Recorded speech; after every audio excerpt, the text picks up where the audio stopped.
नमस्कार, मयुरीज किचन रेसिपीमध्ये आपल्या सर्वांचे खूप खूप स्वागत आहे. आज आपण अक्षय तृतीया स्पेशल आमरस पुरी बनवणार आहोत. एकदम परफेक्ट पुरी आणि झटपट असा तयार होणारा आमरस आज आपण बनवणार आहोत. मिक्सरमध्ये अगदी 5 ते 7 मिनिटांमध्येच हा आमरस तयार होतो. मस्त रेसिपी आहे, नक्की ट्राय करा. चला तर मग रेसिपीला सुरुवात करूया. आमरस बनवण्यासाठी इथे मी 4 आंबे घेतलेले आहेत. हे आंबे पिवळे आणि मऊ असावे, अजिबात त्यावर डाग नसेल असे आंबे आपल्याला घ्यायचे आहेत आणि 15 मिनटं एकदम थंड पाण्यामध्ये मी भिजत ठेवले होते. असे 15 मिनटं थंड पाण्यामध्ये भिजत ठेवल्यामुळे याच्यातील उष्णता कमी होते आणि आपल्याला हे बाधत नाहीत. आता हे आपल्याला स्वच्छ धुवून घ्यायचे आहेत. आंबा तुम्ही कोणताही घेऊ शकता, फक्त तो गोड असावा, सुगंधित असावा. आता मी हे आंबे व्यवस्थित असे पुसून घेते. आता आपल्याला हे आंबे कट करून घ्यायचे आहेत. कट करण्या अगोदर याचा देठ काढून त्याचा चीक थोडासा पिळून काढा. आंबा कट करून घेतल्यामुळे आतमध्ये कुठे डाग असेल तर तो आपल्याला समजतो. त्यामुळे अशा पद्धतीनेच तुम्ही आमरस करायला घ्या. आता आपण याचा गर काढून घेऊयात. अशा पद्धतीने आपण हा गर काढून घेणार आहोत. बऱ्याचदा आपण आंब्यातला गर काढण्यासाठी आंबा चिरून न घेता पिळून काढून घेतो. त्यामुळे आंबा आतमधून खराब असेल तर तो आपल्याला कळत नाही. त्यासाठी आपण अशा पद्धतीने आंबा कट करूनच त्याचा गर काढून घ्यावा. असा हा सुरीने किंवा मग चमच्याने सालीवरचा पूर्ण गर आपल्याला काढून घ्यायचा आहे. आता सालीवरचा गर काढून झाल्यानंतर कोळीवरचा गरसुद्धा आपण असा काढून घेणार आहोत. पूर्ण गर आपल्याला काढून घ्यायचा आहे. हे पहा, सगळ्या आंब्यांचा गर मी काढून घेतलेला आहे. आता यामध्ये मी अर्धी वाटी साखर घालून घेते. साखर तुम्ही तुमच्या आवडीप्रमाणे कमी अधिक करू शकता किंवा मग आंबा गोड असेल तर कमी साखरेचा वापर करा. त्याचबरोबर अर्धी वाटी मी थंड दूध घालून घेते. तुम्ही यामध्ये 2-3 बर्फाचे तुकडेसुद्धा घालू शकता. आता हे आपण मिक्स करून मिक्सरला फिरवून घेऊयात. त्यामुळेच हा आमरस झटपट असा तयार होतो. हे पहा, मी मिक्सरला फिरवून घेते. अशा टेक्स्चरचा आपल्याला आमरस तयार करायचा आहे. मस्त असा हा आमरस तयार झालेला आहे. सगळा आमरस याच पद्धतीने मी मिक्सरला फिरवून घेते. वेळ कमी असेल तर असा हा मिक्सरमधून आमरस झटपट असा तयार होतो. मस्त असा हा आमरस तयार झालेला आहे, तुम्ही पाहू शकता. यामध्ये मी वेलची पावडर घातलेली नाही. तुम्हाला जर आवडत असेल तर तुम्ही चमचाभर वेलची पावडर घालू शकता. आता आंब्याची चव तशीच राहावी त्यामुळे मी वेलची पावडर घातलेली नाही. मी थोडेसे कट केलेले इथे पिस्ता घालत आहे. तुम्हाला आवडत असतील तर घाला, नाही घातले तरी देखील चालेल. हे पिस्ता मी डेकोरेशन करण्यासाठी घातलेले आहेत. मस्त असा हा आपला आमरस तयार झालेला आहे. आता हा फ्रीजमध्ये ठेवून आपण पुरी करायला घेऊ. पुऱ्या बनवण्यासाठी इथे मी एक मोठी वाटी गव्हाचं पीठ चाळून घेतलेलं आहे. त्यामध्ये चवीनुसार मीठ घालायचं आहे आणि एकदम बारीक 0 नंबरचा रवा आपल्याला 4 चमचे घालायचा आहे. त्यामुळे पुरी क्रिस्पी तयार होते. आता हे आपण मिक्स करून घेऊयात. आता यामध्ये मी 1 चमचाभर साखरसुद्धा घातलेली आहे. त्यामुळे पुरीतला रंग छान येतो. अगदी छोटा चमचा आपल्याला साखर घालायची आहे. साखर घालताना व्हिडिओ शूट झाला नाही त्यामुळे मी दाखवलेलं नाही. हे मिक्स करून झाल्यानंतर अगदी थोडं थोडं पाणी घालून आपण घट्टसर असा याचा गोळा मळून घेऊया. याचा आपल्याला एकदम घट्टसर असा गोळा मळून घ्यायचा आहे. अजिबात सैलसर मळायचा नाही.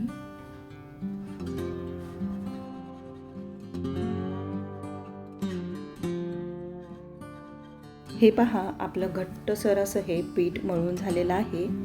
असं हे घट्ट पीठ मळून झाल्यानंतर यावर आपल्याला 1 पळीभर तेल घालून व्यवस्थित असं पुन्हा मळून घ्यायचं आहे.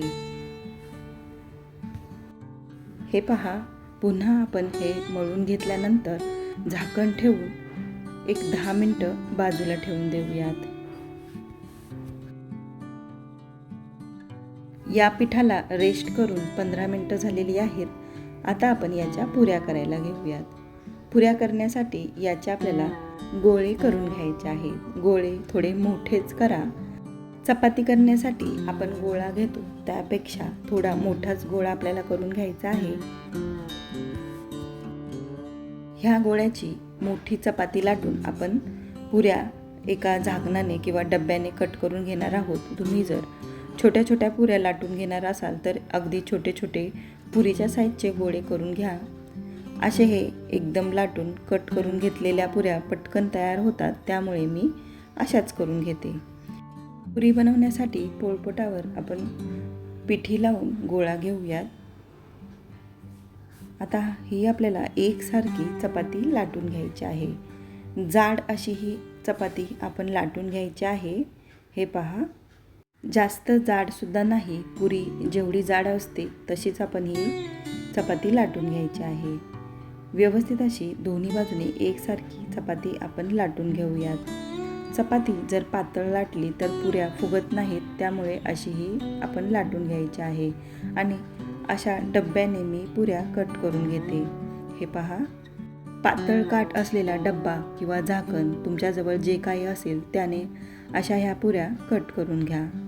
थोडी मोठी चपाती लाटली तर 4 पुऱ्या तयार होतात. हे पहा, इतकी जाड पुरी मी लाटून घेतलेली आहे. अशाच आपल्याला सगळ्या पुऱ्या लाटून घ्यायच्या आहेत.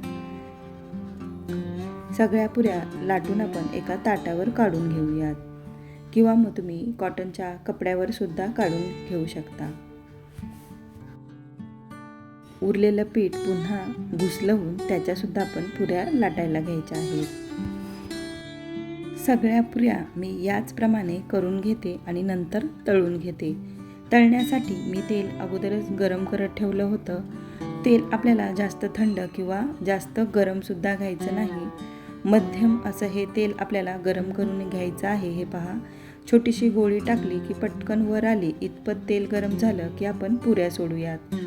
अशा पद्धतीने आपण जेवढं तेल असेल तशा पुऱ्या घालायच्या आहेत. तेल कमी असल्यामुळे मी एकच पुरी घालून घेते आणि ही पुरी मस्त दोन्ही बाजूने तळून घेते. हे पहा, अशाच आपल्याला सगळ्या पुऱ्या तळून घ्यायच्या आहेत. मस्त तेलामध्ये सोडल्या पुरी टम्म फुगलेली आहे. पीठ घट्ट असेल तर पुरी मस्त टम्म फुगते आणि थोडासा रवा घातला की क्रिस्पी होते. साखर घातल्यामुळे पुरीला रंगसुद्धा छान येतो. हे पहा, ही पुरी तळून झालेली आहे. मी काढून घेते.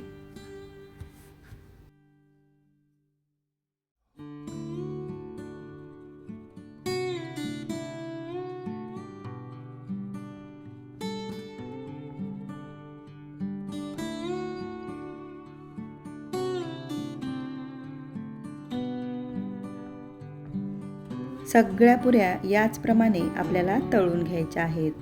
तेलामध्ये घातल्याबरोबर मस्त अशा ह्या सगळ्या पुऱ्या एकसारख्या टम्म फुगलेल्या आहेत. पाहू शकता.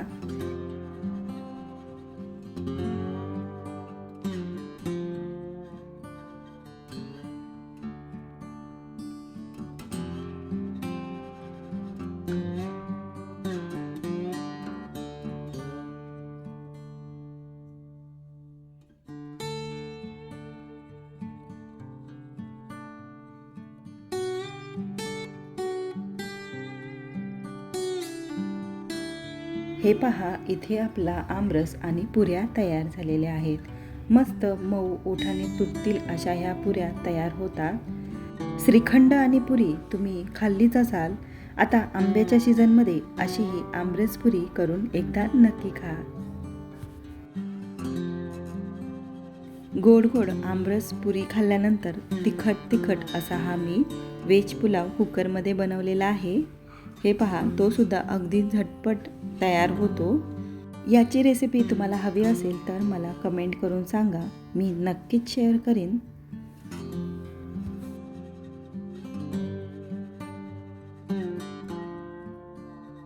माझी ही रेसिपी तुम्हाला कशी वाटली मला कमेंट करून सांगा. रेसिपी आवडली असेल तर रेसिपीला लाईक करा. चॅनेलला अजूनपर्यंत सबस्क्राईब केलं नसेल तर प्लीज सबस्क्राईब करून घ्या. सोबतच बेल आयकॉन प्रेस करा. त्यामुळे माझ्या अपलोड केलेल्या रेसिपीचे अपडेट तुम्हाला मिळतील. व्हिडिओ पूर्ण बघितल्याबद्दल खूप खूप धन्यवाद.